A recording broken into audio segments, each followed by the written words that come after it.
కృష్ణ గీతామృతం భగవద్గీతాసారం.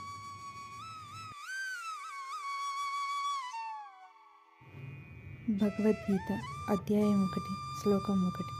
ధృతరాష్ట్ర ఉవాచ ధర్మక్షేత్రే కురుక్షేత్రే సమవేతాయుత్సవః మమ కాః పాండవశ్చైవ కిమకుర్వత సంజయ. అర్థం: ధృతరాష్ట్రుడు అడిగాడు, ధర్మక్షేత్రమైన కురుక్షేత్రంలో యుద్ధానికి చేరిన నా వారు పాండవులు ఏం చేశారు సంజయ? భావం: ఈ శ్లోకం ద్వారా ధృతరాష్ట్రుని మనసు ఎలా ఉందో మనకు స్పష్టంగా తెలుస్తుంది. అతడు అంధుడైనప్పటికీ తన కుమారుల పట్ల ఉన్న మమకారం వల్ల నా కుమారులు అనే మాటను ముందుగా ఉపయోగించాడు.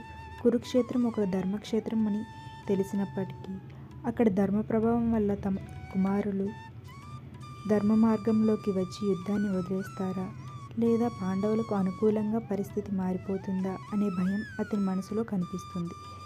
ఈ శ్లోకం ద్వారా మనకు గొప్ప బోధ లభిస్తుంది. ధర్మభూమిలో జరిగే కార్యం ధర్మానికే అనుకూలంగా మారుతుంది. ఇది భగవద్గీత మొదటి అధ్యాయం మొదటి శ్లోకం. రేపు 2వ శ్లోకంతో కలుద్దాం. హరే కృష్ణ కృష్ణ కృష్ణ హరే హరే.